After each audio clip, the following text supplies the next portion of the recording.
Hello, welcome back. Another wonderful day to expose Mr. Jaggi Vasudev Sadhguru guy.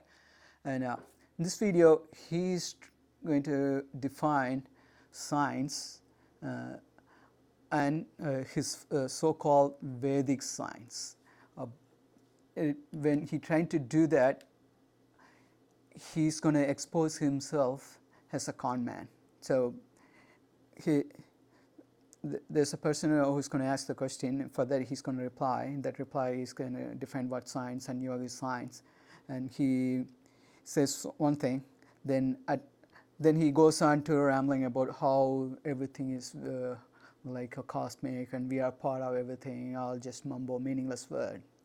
And end of that, then he's going to totally contradict what he said at first. Well, if all you have to do is just follow him and what he's trying to say. But if you don't follow him and just take a ride with him and just you lose focus and just thinking something, whatever he throws out the word and trying to make a meaning out of it, then you're going to lose focus. At the end, then you feel like you learn a lot, you hear a lot, but you have no idea what he meant.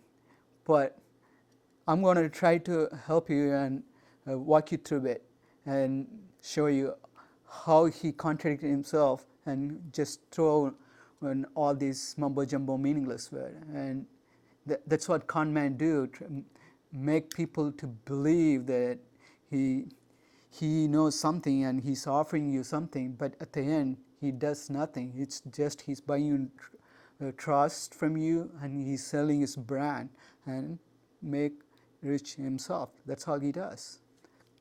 Let's watch. Okay, Jaggi. As largely applicable as yogic sciences.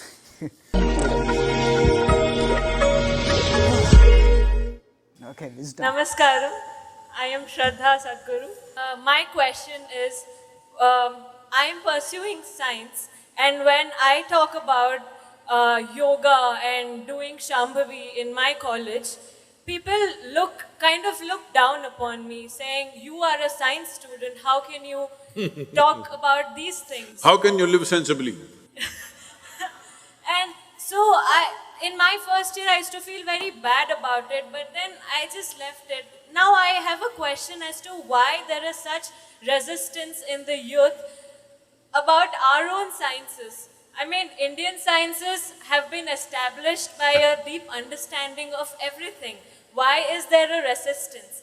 And is it important that we convert this resistance into acceptance, or at least, tell them not to disregard it without having explored it in its complete sense? And if so, how do we integrate inner sciences into the current education system that is in place? Thank you so much.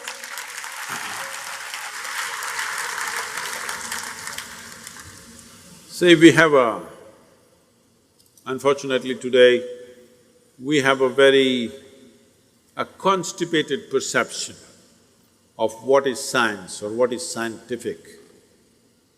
Essentially, the way the science or the scientific process is defined is, something is considered as a science if there is a systematic approach to it, and the approach should be… Okay, so before he goes on to explain science, let me set this straight. So this notion that science is a Western invention, European colonial invention, thus its true essence is that it is a tool to oppress and subjugate the Indian population. This notion is very prevalent in Indian population, especially in communities who identify themselves with Vedic period as their identity. These people consider that their ancestor found all the eternal truth about humanity, reality, life, universe, and so on. now modern science is just mere tool to discover this superficial material world which is not real. So what Jaggi is providing is providing a niche for this population to come together and remain them the true supremacy of the lost golden Vedic period. So in the 21st century, science as a systematic methodology that benefits humanity, and without science, like the 8 billion humans cannot survive and feed themselves without massive global suffering and unimaginable death. But the old religious ideas are totally in contradiction with the truth and the facts, objective facts revealed by modern science. So this is where this mystic brands like Jaggi comes to play. So his brand is basically rebrand the good old Vedic belief, ideology and practices as complete, total, complete. But the modern science is incomplete. That's their whole branding. What he did was to create a brand called Yogic science, mystic science. It's a bogus, it's meaningless. So, but what he does is use modern science terminology and his half-baked understanding of modern science and science itself to explain the so-called one and only true and complete science called old belief or the Vedic belief. That's his whole branding. So now he defines yogic science as something like to improve health, just like modern science. But its true purpose is to reveal, connect human beings with the divine consciousness. Sounds familiar? This is nothing new. He's rebranding the old scriptures like Upanishads and other Hindu religious beliefs by explaining them using scientific terminology like dimensions, energy, space, all these modern scientific concepts and terminologies. That's what he does. So he rebrands Ayurveda, Siddha and other old non-scientific beliefs, belief-based medical practices as yogic science. He's, mind you, he's not new, and such conman like him is not specific to Eastern or Indian region. In the Western world, people like him exist, and they try to explain away the science behind the Bible. And in the Islam world, people like him explain away the science behind Quran. He's not unique. He's not unique to our culture or Indian religions. But all of them are in it to propagandize their brands and enrich himself. That's what all it is. And they own luxurious goods, and they live luxurious lives, drive luxurious vehicles, motorcycles, travel across the world, give same old speeches over and over again, and live such a life that those people who listen to him are never able to live in their life. Those people who give him money, they will never ever going to even dream of living such a life these con men are living. So Jaggi is a con man, a charlatan. He cheats, tricks people by obtaining their trust with his speeches, meaningless speeches, and persuade them to believe a lot of things that are not true and make them to give him money. That's a typical con man does. That's who he is. All you have to do is watch a series of his past videos and speeches and see how slowly he trying out different ways to promote his brand and see what sticks most. He tried different way, and in the early stage he started using scientific terminology, but he's not gone on full blown like the yogic science and the other sciences are not good, just not dismissive. But he said, oh, it could be possible, maybe, may not be. But so he was not so forceful. Now his brand developed. Now he is going on full force dismissing science, even though he used all the scientific terminology, but he doesn't have any basic understanding in science.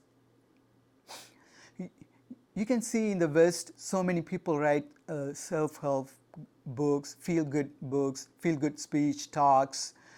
Listen to those TED Talks. They all gives similar kind of talks like him. They're all in different states of same kind. So basically, that's what all this is about. Just give feel-good speeches and just throwing meaningless words and feel we all cosmic all in it, and uses the Sanskrit words from the old scriptures, then sell the same old thing. But even in India, this guy is not new. Osho was there, and other guys like Sai Baba. They all giving different kind of selling different kind of brands. But it's at the end, they enrich themselves. They live their life luxuriously and very rich life. Then they died off, and none of your life changed. All you are doing is you listening to these people and giving them money. But it doesn't help you anything. If you are interested in knowing about life, meaning, you can study philosophy. I'm not saying don't learn about the whole Vedic scripture or anything. Learn them as what they're trying to tell, not just only those scripture. Trying to learn about Buddhist scripture and the history and anthropology, other culture, learn about them. Don't believe them. Just learn and understand. Then you will make up your own mind. So let me give you some quotes and see if this is told by someone like a juggy or is just a mumbo-jumbo nonsense, or is anything new about these quotes. Okay? So, do not accept anything simply because it is said to be revealed to you or it's a revelation. Do not accept it merely because it's a traditional, it's just a practice or ritual. Do not accept anything that is hearsay because someone told you, so it must be true. Do not accept anything because it comes from a sacred text, like Vedic text, Upanishad or something. Do not accept it only on the ground of pure, your subjective thoughts. Like you think it's rational, so it seems logic and you don't assess and believe or accept anything based on your subjective ideas.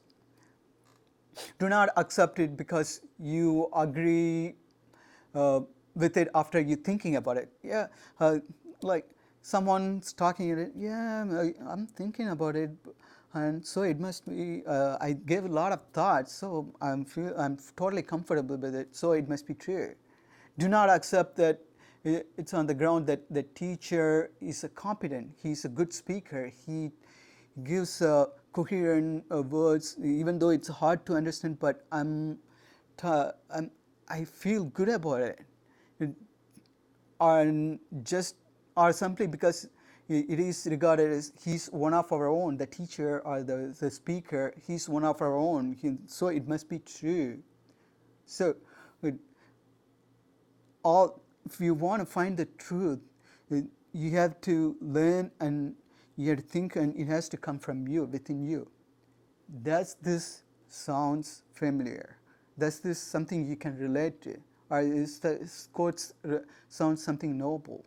It has a profound meaning in it. or do you think Jaggi told us, or someone from other religious brand, or these mystic brand guys said it? Well, what do you think? It has profound meaning, right? At least seems it. This is nothing new. This is from Buddhist sutra Tiripakatra. Sorry about my Sanskrit pronunciation. It's a Tripitaka. So sorry.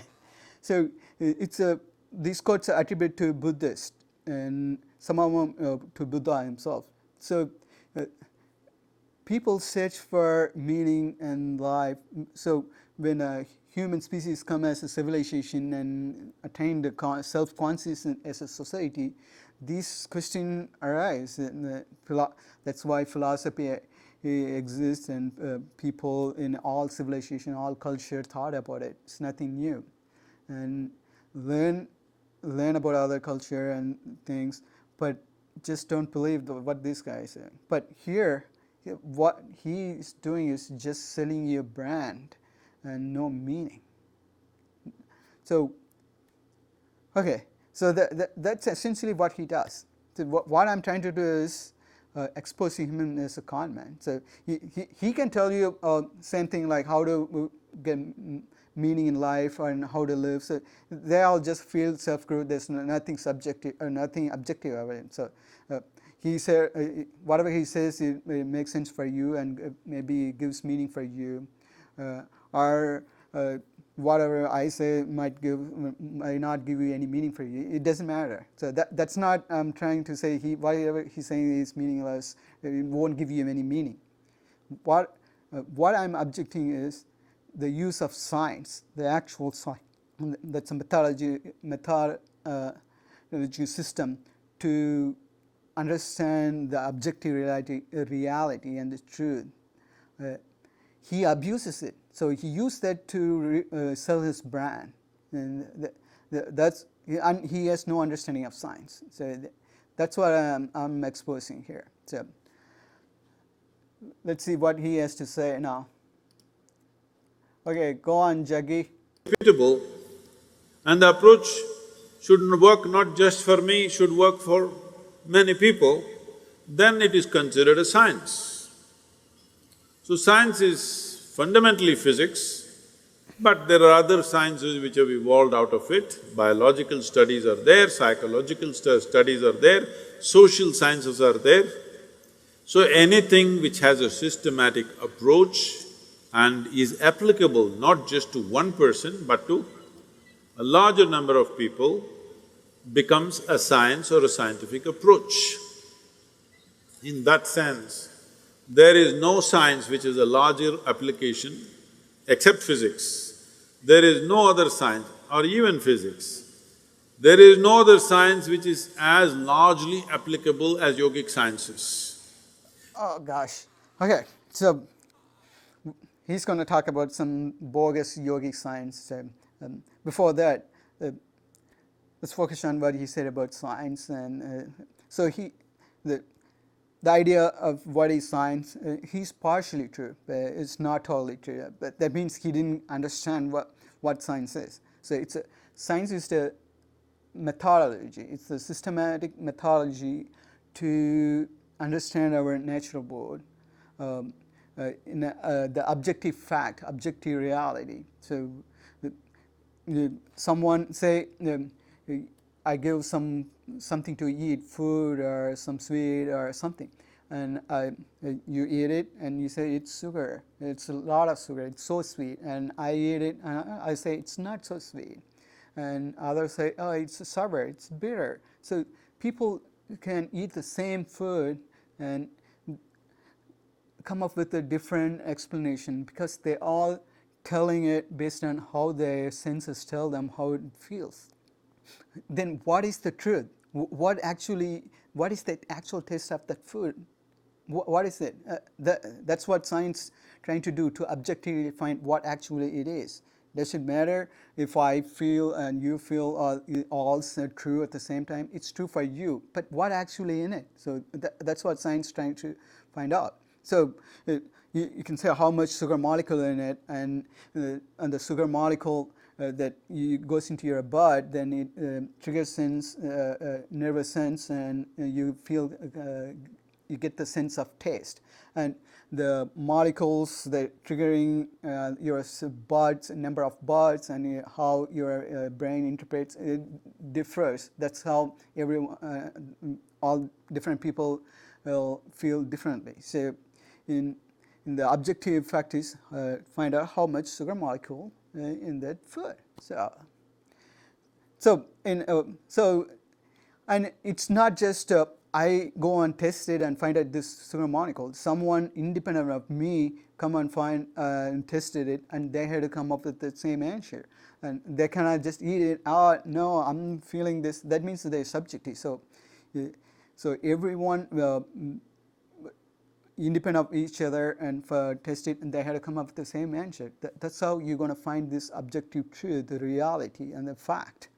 So that's what the science methodology is. So, and in the overpast, and obviously science did not develop during colonial time. During the last 500 years, the methodology was organized, but the science was always there, because the queen of all science is mathematics. So the mathematics goes to earlier civilization, and it's part of all human nature, and it's not just humans. Other species have some level of consciousness about mathematics. They can count. It's not just human beings can do mathematics. So all the mathematics basics goes back to the counting, right? So again, so he got that wrong. Like he says, some kind of like physics is the most fundamental science, and it's most useful, and rest are commodity. Like, this gibberish. If you have to say what's the basic science, and you can say say mathematics. But regardless, when there was physics, there was the notion of physics all new. Even during Newton time, it's all natural philosophy. Mathematics, chemistry, life science, all called natural philosophical science. So that's how it used to be. Physics, when physics was done, when Plato and other philosophers talking about mathematics and the universe and planets, there's also other people who learned about the body, blood, and so the other life science as well. So it's utterly stupid that physics is the only big science, the other came out of something minimal. It's just nonsense. And that shows because that physics is the very tough science or complicated science. That's kind of like the Hollywood Big Bang Theory, the TV serial kind of stuff that they propagated lately. And he just copied that. What an idiot. It is just that the yoga that people have heard about today is a rebound from the American coast. So they think yoga means wearing Lulu pants and going around. It's a kind of a fashion. No, yoga means this. I want you to listen to this carefully, because this is not something that you can explore in a casual atmosphere like this. Yoga means literally… So you hear that, right? So he trying to say yogic science and what is yoga, and you have to listen to him carefully. You cannot explore it in a casual atmosphere, in a situation like this, like where he is telling, right? You hear that, right? You cannot normally explore, but he's going to give you some idea about it. But you have to, in order for you to explore yoga, you have to go to his place, his foundation, wherever he built all those things, and you have to give him money, and that's the only way to learn. And also, you cannot eat anything, you only eat what he tells you to eat. So there's a specific way, that's the only way in order to experience that yoga, but he's going to give you some kind of idea. Okay, listen. So you hear that, right? All right. It means union. What does union mean? The very body that you carry right now. One day somebody is going to bury you or burn you, smoking or non-smoking, we will do it. Yes or no? Either we do this or that. Will you become part of the earth? Hello? How come now you're not part of it, I'm asking? Even now you're part of it, isn't it? You're just a small outcrop of this earth.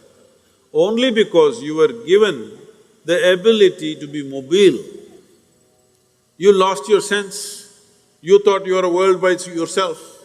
If you were stuck like a tree, I'm sure you would have understood you're part of the earth, isn't it? Just because the planet gave you the freedom to move, how stupid we became. It's not just with body, it is so with the entire universe. It is not just with the physical form, so with every aspect of you. So yoga means union. What it means by saying union is, it is a science of how to obliterate the boundaries of your individuality so that you become a much larger life than what you are right now. Either you can live here as a constipated life. When I say a constipated life, constipation means it happens little by little. That's constipation. Hello? Right now, Oh gosh. for most people, life is happening little by little. You ask them, what are the great moments in their life? They say, when I passed my examination, I felt great, then I was miserable, then I found a job, I felt great, but then all the people made me miserable. Then I got married, it was really wonderful, then my mother-in-law came and phew, she did it. She didn't come, she was there before your husband. She was there all the time, she was there before you and before your men. But like this it goes on, they will count 5 things where they had great moments in their life. This is a constipated life. That every moment of your life is not an exuberant outburst of life, it is once in a way something happens to you. Okay, so he trying to define science, then his brand called Yogic science, and you cannot experience or in that settings, but he's going to give you some idea, and he's gonna like, oh, you're everyone part of it, but you feel like you separated, you created your boundary, and you separated from it. It's like, oh, what that's supposed to mean? Like, because you human walk and move means what how do you create boundary? Like it means you don't not part of the human civilization, not part of this earth. You don't breathe air from this earth. You don't eat food from this earth, and you are still an animal. You with a different kind of intelligence, and you whatever in your gene, that's almost 90% with the other species next to you, then it all has the same type of DNA molecules from virus to bacteria to fungus. So this is a biosphere. We are living in a biosphere, and that's the truth. And who he's talking to is someone who doesn't have understanding of science. And if you have an understanding of science, like the girl who asked it, and she should know everything that humans are part of this biosphere on this earth, and biosphere and aquasphere. So, and he's telling that, oh, you created a boundary and you had to feel,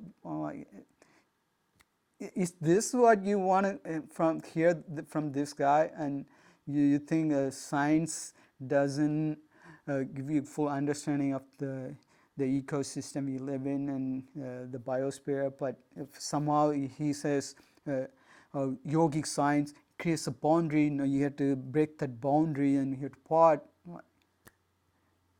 Oh gosh, that makes more sense to you.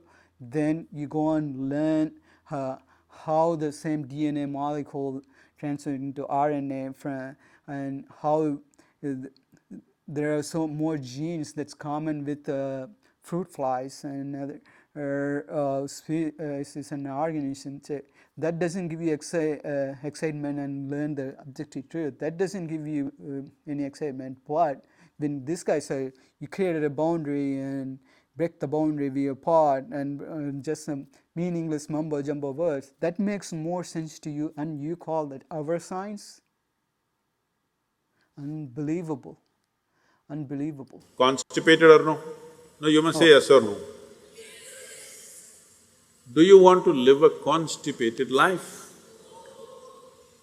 If you have to live an exuberant life, the boundaries of individuality have to go to whatever extent. Only then you capture a larger amount of life and you have a larger experience of life, a higher level of exuberance than what you normally see around you. Have you blown soap bubbles when you were at least young? When you were young? Did you blow? Oh. Did you blow soap bubbles, at least when you were children? So you got only this much big bubble, but somebody else got that big bubble. Same soap, but somebody blows this big bubble, yours is only this much. Why do you think? Hello? You also have a lung full of air, you also have soap, but one person gets this big bubble, another person gets this big bubble. Why do you think it happens? Because if you want to expand boundaries, what is important is not the desire. What is important is you need to capture that much air in that limited possibility. Then it becomes this big.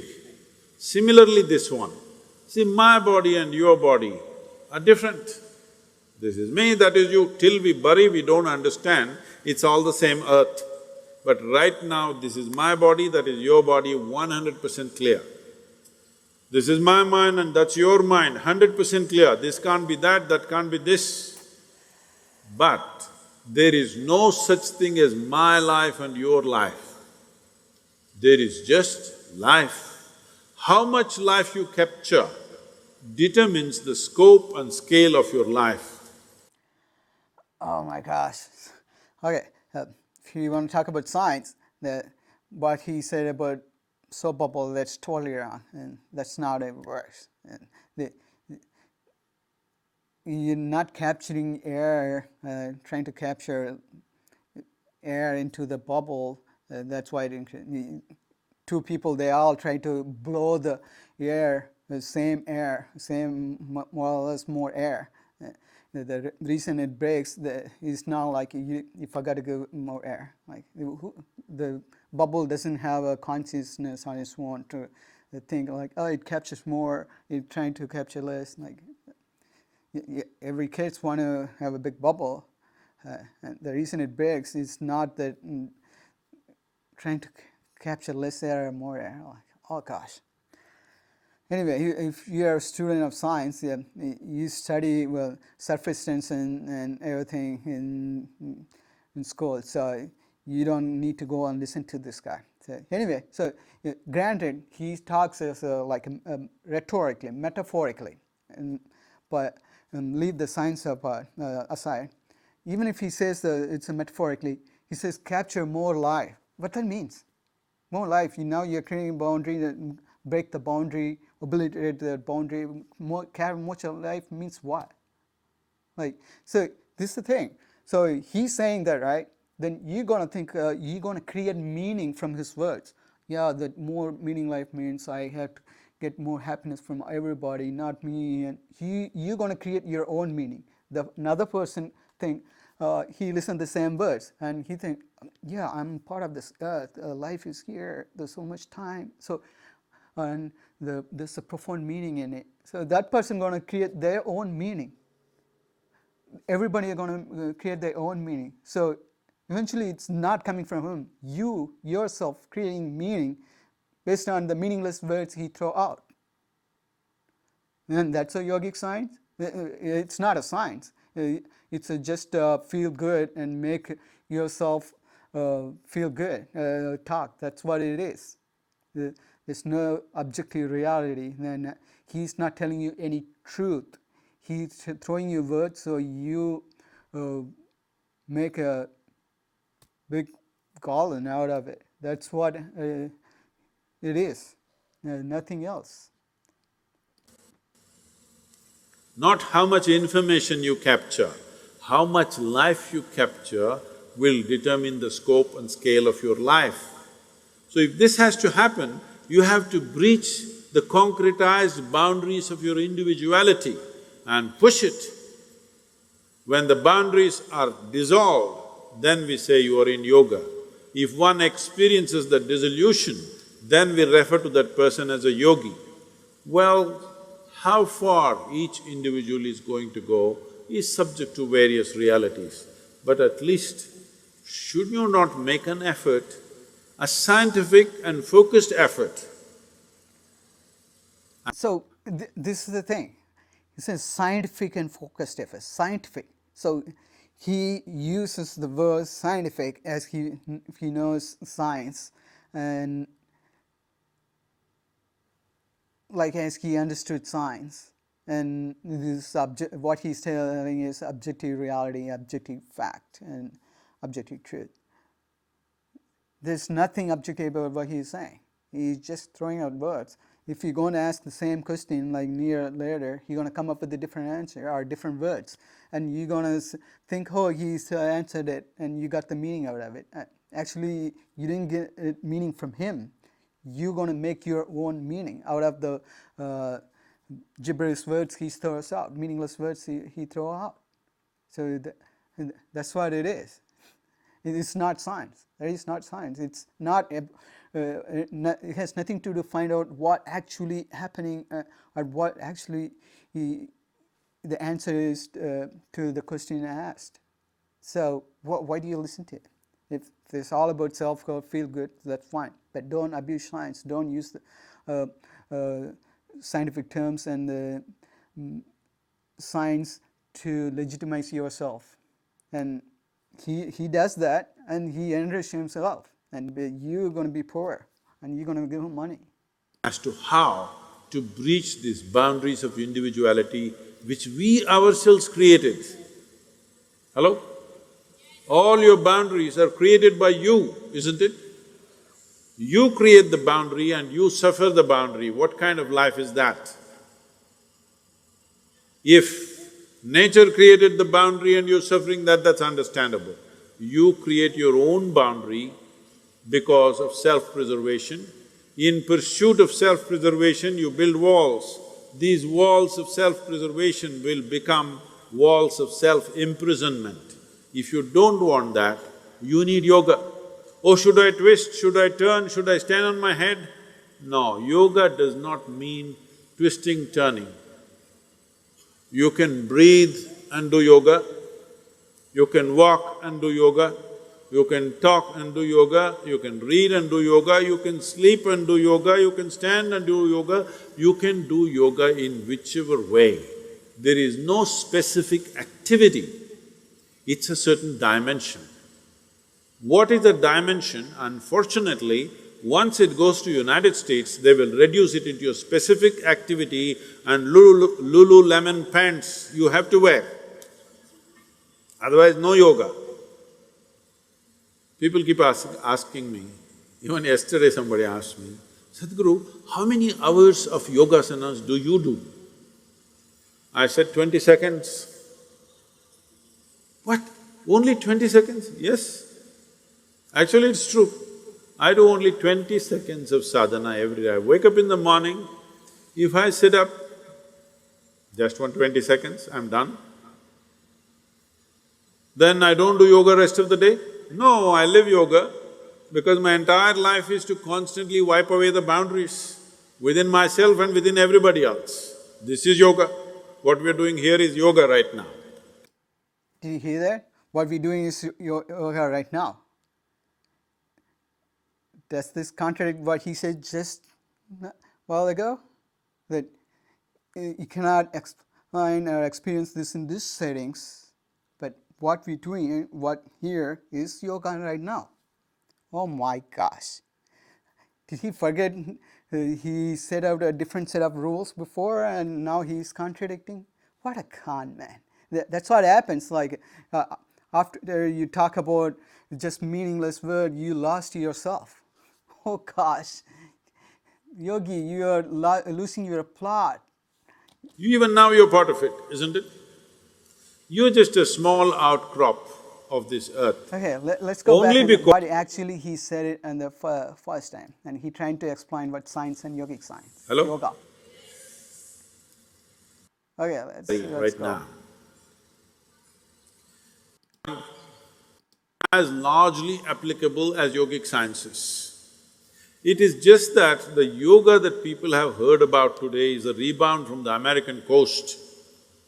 So they think yoga means wearing Lulu pants and going around, it's a kind of a fashion.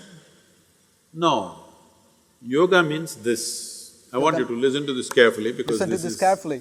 not something that you can explore in a casual atmosphere like this. Yeah, not something you can explore a class or atmosphere like this, right? Okay. Then I don't do yoga rest of the day? No, I live yoga because my entire life is to constantly wipe away the boundaries within myself and within everybody else. This is yoga. What we're doing here is yoga right now. What we are doing is yoga right now. What we are doing is yoga right now. Oh my gosh. Oh my gosh. There is no science. Oh my gosh. You cannot normally explore in this here. At the end of like 5 minutes later, after you throwing out, you create the boundary. Why you create the boundary? You are part of life. It's a anticipated life you're living. You have to live a static life, hallucinated life. Why you have to obliterate all the boundaries. And that's what yoga means. What you'll be seeing here, what you're doing, this is yoga. What? This is not yoga. You can't put yoga, blah, blah, blah, blah, blah, blah. This is yoga. My gosh. And you pay him to listen to this crap? Oh my gosh. Why? Why? All right. See you. Adios.